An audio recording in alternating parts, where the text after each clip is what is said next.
अस्सलाम वालेकुम dear students, welcome to my YouTube channel Rahnuma academy. मैं हूं मोहसिन रज़ा, एमएस मैथमेटिक्स।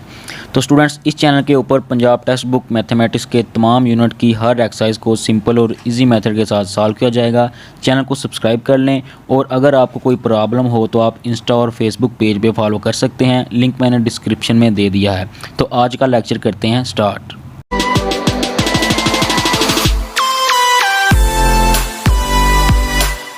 हमारा लेक्चर है 9th class mathematics chapter number 1 matrices and determinants.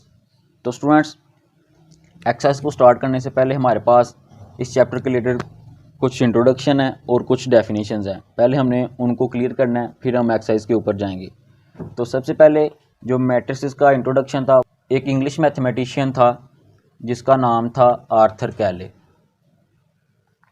उसने फर्स्ट डेवलपमेंट की थी 19th सेंचुरी में, ठीक हो गया। और क्या डेवलप किया था? थ्योरी ऑफ मैट्रिसेस इन 1858 में। तो स्टूडेंट, ये जो आपका पार्ट है ये एमसीक्यूज़ के लिए मोस्ट इंपॉर्टेंट है, इसको आप अच्छे से याद कर लें। अब जो हमारी मैट्रिक्स की डेफिनेशन है उसके ऊपर चलते हैं। जी स्टूडेंट्स, मैट्रिक्स की डेफिनेशन है वो इस तरह है कि मैंने इसको 3 पार्ट में डिवाइड कर दिया। आपको समझने में आसानी होगी कि इसकी डेफिनेशन क्या होती है। सबसे पहला पॉइंट है रेक्टेंगुलर अरे, या आप इसको फॉर्मेशन भी बोल सकते हैं, अरेंजमेंट भी बोल सकते हैं, जिसको बोलते हैं तरतीब देना। नंबर 1 कहता है कि आप जो रेक्टेंगुलर अरे जो फॉर्मेशन है, मतलब जो आपने तरतीब देनी है किन को? रियल नंबर्स को। जो नंबर 2 है आपका रियल नंबर्स। स्टूडेंट्स, आपके कौन से होते हैं? आपका एक सेट होता है रियल नंबर्स का, 0 +-1 +-2 +-3 अप टू सो ऑन। तो ये स्टूडेंट्स आपके रियल नंबर्स होते हैं जिनकी आपने फॉर्मेशन करनी है, जिनको आपने रेक्टेंगुलर अरे में लिखना है। और जो पॉइंट 3 है आपका इनक्लोज्ड बाय स्क्वायर ब्रैकेट्स, जो आपकी स्क्वायर ब्रैकेट्स होती है आपने उसमें इसको इनक्लोज्ड करना है, ठीक है। तो फिर जो आपकी जो मैट्रिक्स की डेफिनेशन है वो फुलफिल हो जाएगी, ठीक है। रेक्टेंगुलर रे होनी चाहिए, फॉर्मेशन होनी चाहिए किन की? रियल नंबर्स की। तो रियल नंबर्स आपके पास ये होते हैं। और पॉइंट 3 है, इसको अपने ब्रैकेट के अंदर इनक्लोज करना है। अगर इन तीनों पॉइंट में से भी कोई एक पॉइंट आप मिस कर देते हैं तो आपका जो मैट्रिक्स की डेफिनेशन है वो सेटिस्फाई नहीं होगी। तो इसकी एग्जांपल के ऊपर चलते हैं। फॉर एग्जांपल इसकी इस तरह है कि अगर आप लेट कोई ए मैट्रिक्स लेते हैं, ठीक है, आप ब्रैकेट लगाएंगे, उसके अंदर आपने रियल नंबर्स लिखने हैं और इस तरह लिखने हैं, कोई भी आप लिख लें, ठीक है। मैंने 0 1 2 और -9, ठीक है। मैंने एक रेक्टेंगुलर अरे देखें, 0 1 0 के नीचे भी एक नंबर, 1 के नीचे भी -9, ठीक है। मैंने एक फॉर्मेशन एक रेक्टेंगुलर अरे में रियल नंबर्स को लिखा है और इनक्लोज्ड बाय स्क्वायर ब्रैकेट्स, ठीक है। तो ये हमारे पास एक मैट्रिक्स होगा, ठीक है। ये आपका एक मैट्रिक्स है। अगर हम कोई एक बी मैट्रिक्स लेते हैं, उसको मैं इस तरह लिखता हूँ 1 2 3, ठीक है। तो देखें 2 के ऊपर कोई नंबर नहीं है, 3 के ऊपर कोई नहीं, 1 के नीचे कोई नंबर नहीं, तो ये मैट्रिक्स नहीं होगा। दरअसल हमने ब्रैकेट भी लगाई है, रियल नंबर्स भी लिए हैं, लेकिन जो रेक्टेंगुलर रे है फॉर्मेशन है वो हमने नहीं की, तरतीब हमने नहीं दी। तरतीब देनी है कि आपका जो नंबर है उसके नीचे भी नंबर होना चाहिए, ठीक है। तो इस तरह आपने तरतीब देनी है कि आपकी number of rows and column. अब ये सवाल पैदा होता है कि रोज़ एंड कॉलम क्या होते हैं, वो भी स्टूडेंट नेक्स्ट मैं आपको बताता हूँ, तो आपको मज़ीद डेफिनेशन क्लियर हो जाएगी कि मैट्रिक्स क्या होता है। जी student, rows and column matrix का हमारे पास क्या होता है? आपका एक मैट्रिक्स है, उसके अंदर रोज़ क्या होती हैं, कॉलम्स क्या होते हैं। तो मैंने स्टूडेंट्स एक आपके सामने एक मैट्रिक्स लिखा था 2 0 1 -9, इस तरह का एक मैंने मैट्रिक्स लिखा था, ठीक है। अब इसकी मैंने रोज़ बतानी है और कॉलम्स बताने हैं, ठीक है। बहुत इंपॉर्टेंट है, आपका एमसीक्यूज़ में भी आ सकता है। तो स्टूडेंट्स, इसके अंदर जो हमारी रोज़ हैं वो ये हैं, इसको बोलते हैं R1, और जो हमारी ये रो है इसको बोलते हैं R2, ठीक हो गया। तो हमारी इसमें कितनी रोज़ हैं? 2 रोज़, ठीक है। तो इसकी जो कॉलम है इसको आप C1 और ये आपका C2, ठीक है। तो ये आपके कॉलम्स होते हैं। इट्स मीन दैट जो आपके हॉरिजेंटल हॉरिजेंटल वेज में जो आपको नज़र आ रही हैं, ठीक है, हॉरिजेंटल जो लेटी हुई चीज़ होती है, ठीक है, वो आपकी क्या होंगी, रो। और जो वर्टिकल हैं, वर्टिकल वेज, उसको आप कॉलम बोलते हैं, ठीक है। जो आपकी फॉर एग्जांपल दीवारें हैं वो आपकी वर्टिकल में होती हैं, खड़ी हुई चीज़ें, ठीक है, उसको आप क्या बोलेंगे, वो एक कॉलम है। वर्टिकल वेज जो होते हैं वो कॉलम होते हैं।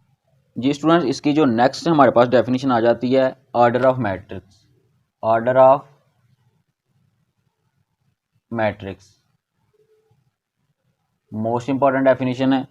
इसमें क्या होता है, आपकी जो नंबर ऑफ रोज और कॉलम है ना, हमने उनको बताना होता है, ठीक है। फर्ज कर लेंगे आपके पास एक एम मैट्रिक्स है 1 2 3 0 9 1, ये आपके पास एक मैट्रिक्स है, ठीक है। इसका वो कहता है कि आप ऑर्डर बताएं, एमसीक्यूज में लाजमी ये क्वेश्चन आता है, इसका ऑर्डर बताएं। तो ऑर्डर हमने इस तरह बताना होता है, रोज बाय कॉलम्स, ठीक हो गया। आपने रोज़ लिखनी होती हैं और कॉलम लिखने होते हैं। तो स्टूडेंट इसमें कितनी रोज़ आ रही हैं आप देख सकते हैं। जो आपकी जो हॉरिजॉन्टल वे है वो एक आपकी ये है R1, और एक आपकी हॉरिजॉन्टल वे ये है, ये आपका क्या है R2, ठीक है। और इसमें कॉलम कितने हैं, आपकी रोज़ कितनी आ गई हैं 2, और कॉलम 1 2 और 3, आपके कॉलम कितने आ गए हैं 3। तो दरमियान में आपने लिख देना है बाय 2/3। ये जो एम मैट्रिक्स है उसका ऑर्डर कितना है 2/3, ठीक हो गया। एक और एग्जांपल ले लेते हैं। इसमें आपने यही बताना होता है the number of rose and column in a matrix specify it's order, ठीक है। जो नंबर ऑफ रोज और कॉलम मैट्रिक्स को स्पेसिफाई करें वो आपका क्या होता है, ऑर्डर होता है। तो एक और एग्जांपल ले लेते हैं। आपका एक एल मैट्रिक्स है जिसका मैं लेता हूँ ये 1 और 2। तो स्टूडेंट इसमें रोज़ कितनी आ रही हैं, सिर्फ 1 रो आ रही है, और कॉलम कितने हैं 1 और 2। तो आप लिखेंगे 1/2, ठीक है, 1 रो है और 2 कॉलम। तो स्टूडेंट्स ये आपका मेन फार्मूला है। आपने हमेशा जो है रोज़ को पहले लिखना होता है और कॉलम को बाद में। अगर आप कॉलम को पहले लिखते हैं बाद में रो लिखते हैं तो आपका वो गलत होगा, पहले रोज़ और बाद में कॉलम आएंगे, ठीक होगा स्टूडेंट्स। ये आपका ऑर्डर ऑफ मैट्रिक्स की डेफिनेशन है। जी स्टूडेंट्स, इसमें क्या हमारे पास एक डेफिनेशन आती है इक्वल मैट्रिसेस। बराबर मैट्रिक्स कौन से होते हैं, तो कहता है फ़र्ज़ करें let A and B 2 matrices, ठीक है। हमने 2 मैट्रिक्स फ़र्ज़ कर लिए हैं। तो वो कहता है कि ये दोनों क्या हों, equal, A is equal to B, ठीक है। तो इनके इक्वल होने की 2 कंडीशन है। पहली कंडीशन स्टूडेंट्स क्या है, द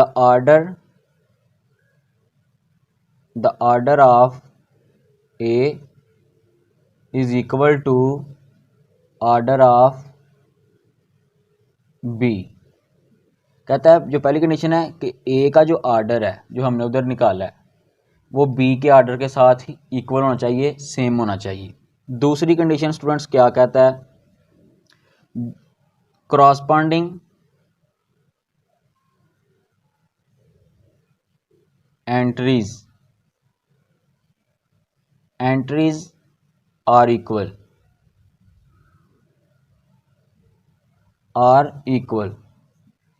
क्रॉसपॉन्डिंग एलिमेंट्स भी, जो इनकी एंट्रीज हैं या एलिमेंट्स हैं वो भी क्या होने चाहिए, इक्वल होने चाहिए। तो स्टूडेंट जैसे कि हमारे पास एक ए मैट्रिक्स ले लें, उसका आप एंट्रीज जो हैं 1 3 -4 और 2, ठीक हो गया। और एक बी मैट्रिक्स ले लें, उसका आप ले लें 1 2 + 1 -4 और 4 -2, ठीक हो गया। हमने स्टूडेंट्स ये 2 मैट्रिक्स ले लिए।